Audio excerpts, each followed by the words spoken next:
Welcome into Extra Time. Shaka's here, Ali's here with a jacket his wife hates. I don't think she likes it very much. Nedum with a very enthusiastic way. Yes. He's in it to win it. In it to win it. It's past midnight in England, isn't it, Nedum? It's late for you there.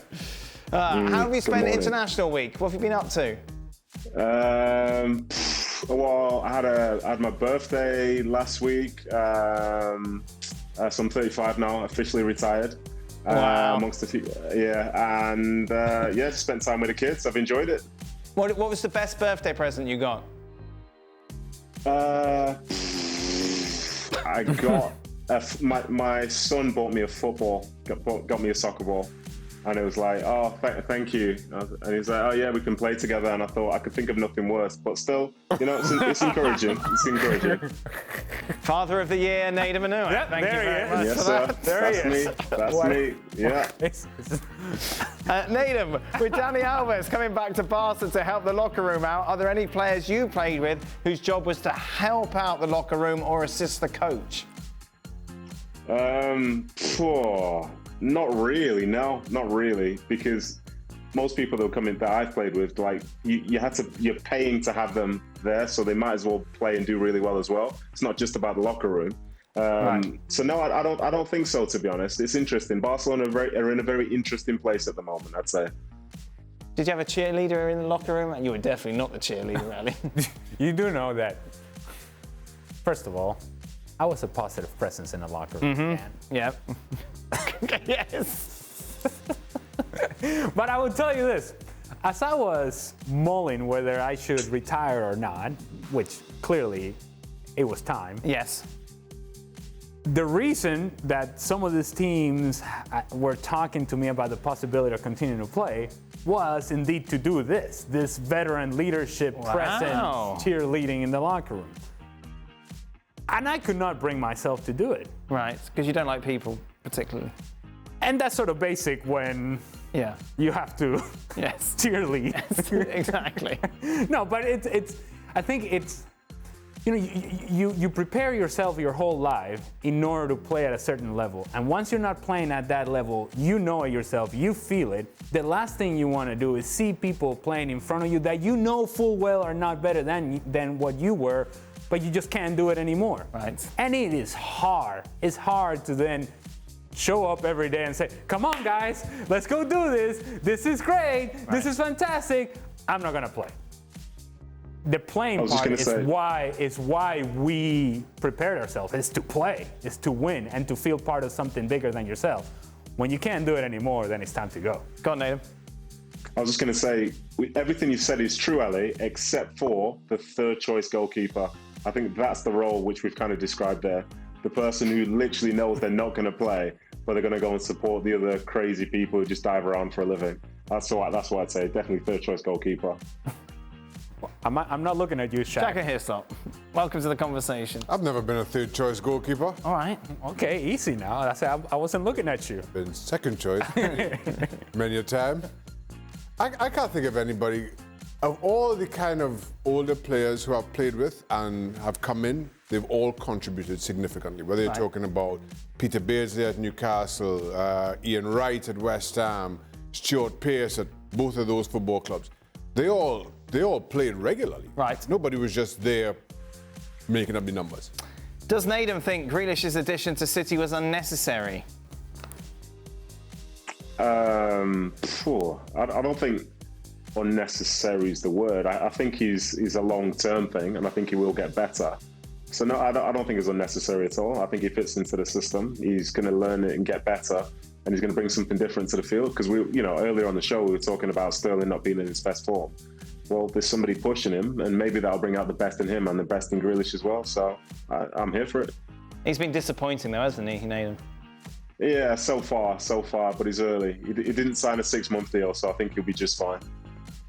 Still quite disappointing. Yeah, you'd be as disappointed as you want to be, Dan, but I'm not getting involved in this. I can hear the keyboards going already. He's been disappointing so far, Dan. So far. $100 million for disappointment. $100 for that jacket. Dan could get you disappointment for a whole lot less. Yes. For free, really. How would Shaka describe the atmosphere for Trinidad away to Jamaica at the National Stadium? Trinidad away to Jamaica? Yes. Jamaica's a tough place to go. I was telling Stevie, they have a pride in the office, as they call it, National Stadium. That's tough to get the better of. I don't think I've won in Jamaica playing. Well, that doesn't narrow it down. I'm just saying. If that's the bar, So, what's my comparison here? What's my comparison? I only played for one country. That's all I got. But if that's the standard. Very good. Okay. Ali, who would you say is the GOAT of drawing fouls? Present company excluded. Luis Suarez is Yeah, really that's good. who kind of sprung to mind. Yeah, Luis Suarez is really, Yeah. really good. I would say, and he does a lot of the things that as he receives the ball, and I found myself watching, I'm like, oh yeah, that's a classic one. That's a good move. Yeah. That's a good one. That's an oldie but a goodie. He brings a lot of nuance to the way that he plays. the game. You were saying Luis Suarez with a sense of, with a look Pride. of admiration on your face. Yeah. You're like, oh man, he falls over like nobody's business, man. I'll tell you a quick story. We were playing against Uruguay at home in Venezuela, right? And corner kick the ball. It was one of those long corner kicks that ends up on the other side. And now I found myself, for whatever reason, 1v1 against Luis Suarez because he had run out to that space. And now I'm marking against Luis Suarez. That's not the place I want to be to begin with, right? He's got me isolated, and then he kind of trips over the ball a little bit, and I'm able to make the challenge, clear it out for, I don't know, a goal kick or whatever it was. And now this whole stadium is packed, and I'm giving it one of these. Yeah, come on. I had it under control. You know who's good? Well, Blanco from Mexico. Yes. Oh, goodness me. Yes. I have never played against a more frustrating player than Blanco. Right. In Mexico, he gets everything. It's ridiculous. It's ridiculous. And a guy who to your point, there's no nuance to it. Right. He's just running a straight line. I will just fall over.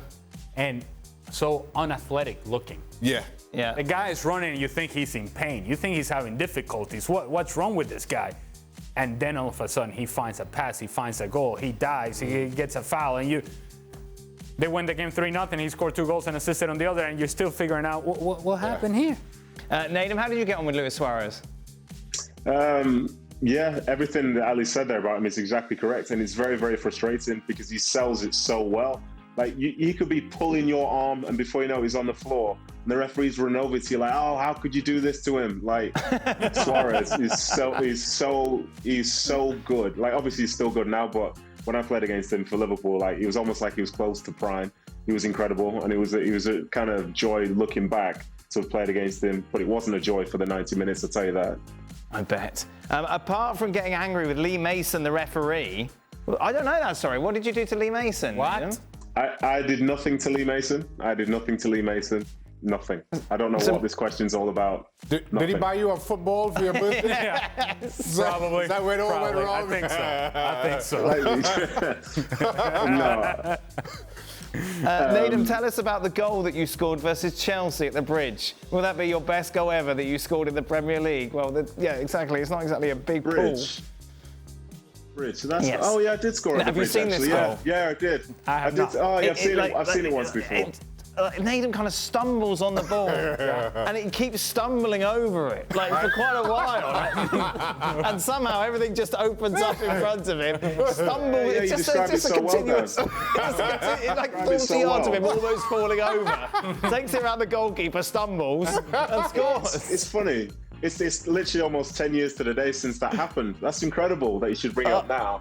And also, that was the first goal that Chelsea conceded at home in the league that season. So I broke their duck. It was me. They were the reigning champions, and I did that. And I've got a goal of the season award over there.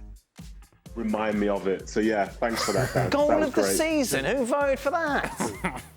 Well, it's about 100,000 Sunderland supporters, but you know, it's neither here nor there, is it? Again, a very small pool of goals to choose from. That is it. Thank you very much. We will be back on your screens tomorrow to announce Shaka's international power ranking. Whoa. It'll be the final ones of 2021. What?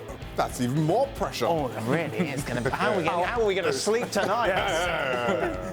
What? Very deep sleep. I'll sleep okay. Yes, you will.